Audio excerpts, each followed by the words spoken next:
Alors tout commence sur la planète Pandora où vivent les Na'vi de grands aliens bleus. Vous l'avez? Parce qu'en fait ça s'appelle Avatar aussi.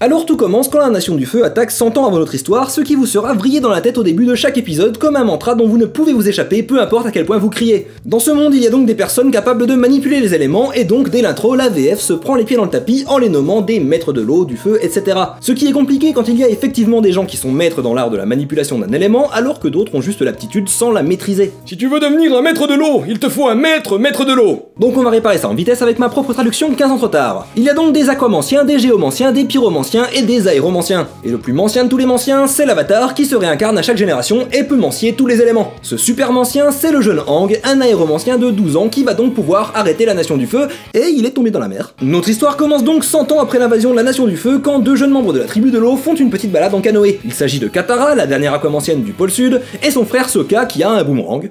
C'est bien aussi. Lors d'une dispute fraternelle, Katara déchaîne ses pouvoirs par inadvertance et libère Aang, ainsi que son bison volant Appa. Une fois les présentations faites, le village de la tribu de l'eau est attaqué par un vaisseau de la Nation du Feu qui recherchait justement l'avatar pour le capturer. On rencontre ainsi Zuko, le fils du Seigneur du Feu, exilé par son père après que ce dernier l'ait défiguré à vie, ce qui fait qu'à partir de maintenant, nous appellerons ce personnage Daddy Issues. À ses côtés, il y a également le personnage le plus intelligent et le plus compétent de la saga, l'oncle Iroh. Nos jeunes héros affrontent leurs assaillants et réussissent à s'enfuir. Poursuivis par Daddy Issues, ils ont pour but de se rendre au pôle Nord pour trouver un maître aquamancien qui entraînera Aang et Katara. Sur le chemin, il s'arrête au temple où Aang vivait il y a 100 ans et le dessin animé décide de nous mettre un bon coup de boule dans les valseuses en nous apprenant que la Nation du Feu a génocidé le peuple de Aang, faisant de lui le dernier aéromancien. D'où le titre. C'est parce qu'il a survécu à un génocide.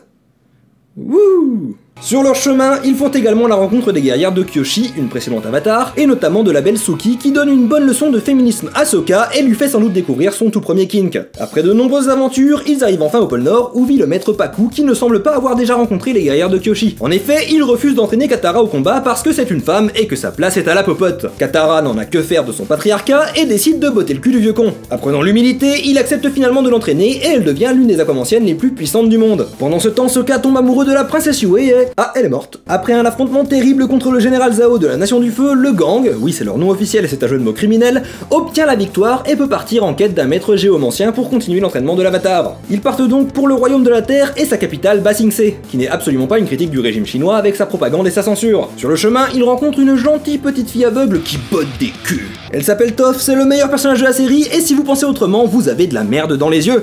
Oui, c'était une blague sur la cécité. Toph est la plus puissante des géomanciens, au point qu'elle invente même la métallomancie qui n'est malheureusement pas un genre musical, mais la manipulation du métal, jusqu'alors considérée comme impossible. Elle finit par accepter d'entraîner Aang pendant que Daddy Issues renonce à la poursuite de l'avatar et décide de chercher une vie paisible dans le royaume de la Terre. Mais sa sœur, Azula, qui utilise des flammes bleues car elle s'appelle Azula, et Azula ça veut dire bleu, d'où la couleur bleue des flammes d'Azula, reprend le flambeau de la poursuite du gang. Elle attaque Ba Sing Se de la façon la plus phallique possible.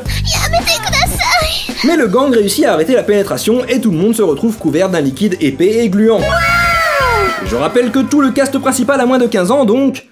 Whip! Azula prend le contrôle des espions du royaume et essaye de convaincre Daddy Issues de revenir du côté du mal. Et comme Daddy Issues a des Daddy Issues, il accepte. Aang est presque tué par un éclair en pleine poitrine et Ba Sing Se est capturé par la Nation du Feu. Quelques jours plus tard, Aang se réveille et tout le monde sur Terre pense qu'il est mort, à l'exception de ses camarades. Il leur reste très peu de temps avant l'éclipse qui affaiblira tous les pyromanciens et sera la meilleure opportunité pour vaincre la Nation du Feu. Mais Aang n'a toujours pas appris à manipuler le feu et donc n'a pas encore terminé son apprentissage d'avatar. Cependant, le gang décide de malgré tout mener l'offensive contre la capitale du feu à l'aide du père de Katara et Sokka. L'éclipse a lieu et l'assaut est lancé sur la capitale, mais le Seigneur du Feu avait prévu une attaque le jour le plus évident pour l'attaquer et leur a tendu un piège. Le gang est forcé de s'enfuir en laissant leurs camarades se faire capturer et c'est une défaite totale pour les gentils. Mais Daddy Issues résout ses Daddy Issues, gagnant ainsi de nouveau le droit d'être appelé Zuko, tandis qu'Azula perd la boule après avoir été écartée du combat par son père, ce qui fait qu'elle devient désormais la nouvelle Daddy Issues. Il doit toujours y avoir un Daddy Issues. Zuko rejoint donc le gang pour devenir le maître de pyromancie de l'avatar. Il en profite pour faire une quête secondaire avec Sokka et libérer Suki de prison, puis comme la fin approche et que la tension est à son comble, tout le monde va à la plage et décide de regarder une pièce de théâtre qui résume toute la série rapidement et sans grand respect pour les événements qui s'y sont déroulés et... Oh mon dieu, c'est un résumé dans un résumé!